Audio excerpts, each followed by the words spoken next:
જય માતાજી મિત્રો, આ વિડીયો ખાસ ગબ્બરભાઈ અને અર્જુનભાઈ એમની ફેમિલી માટે બનાવવામાં આવે છે. મિત્રો, આ ગબ્બરભાઈ બહુ આપણે કે સેવાનું બહુ મોટું કામ કરતા હતા અને બાબારીના બહુ મોટા ભગત છે. એટલે મિત્રો, એ સમાજ માટે તો બહુ સારું જ કરી રહ્યા હતા. ઘણા કાર્ય હવે અમને સારા કર્યા છે કે જેથી કરીને સમાજને લાગુ પડે.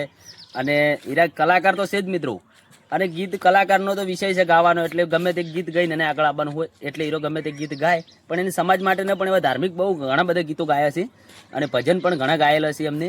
અને આપણા સમાજના ઠાકોર સમાજ માટે તો એમને ઘણા 3 ઘર ચાલુ કર્યા હતા. એમાંથી 2-3 તો ઘણા ઘર પૂરા થવામાં આવ્યા હતા, થોડા ઘણા બાકી હતા. અને સમાજે બીજો એક હોદ્દો ઉઠાવ્યો છે કે એવું એક ચક્રવ્યૂહ રચવામાં આવ્યું ને કે એમાં ગબ્બરભાઈ અને અર્જુનભાઈ જેવી રીતે ફસાઈ ગયા, કોઈ ઠા પડ્યો નહીં.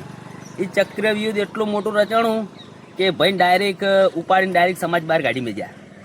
હરેક જગ્યાએ બંધા તોડ્યા, પણ એ તો કલાકાર છે એટલે ગાવા તો જોઈ જ, ગાવાવાળાને કોઈ સમાજને બહાર કાઢવાનું. એ ચક્રવ્યૂહ એવું રચવામાં આવ્યું છે કે ઘણા ભાઈઓ ભોળા હતા એ ફસાઈ ગયા અને બીજા ભાઈ લાભ લઈ ગયા એ વાતનો. એટલે મિત્રો, એ ચક્રવ્યૂહ કેને રચવરાયું છે, જે ભાઈ કોઈને ખબર હોય વિડીયોમાં કોમેન્ટ કરવા ના ભૂલતા, અને બને એટલો વિડીયો શેર કરજો અને સપોર્ટ કરવા ના ભૂલતા. જય માતાજી.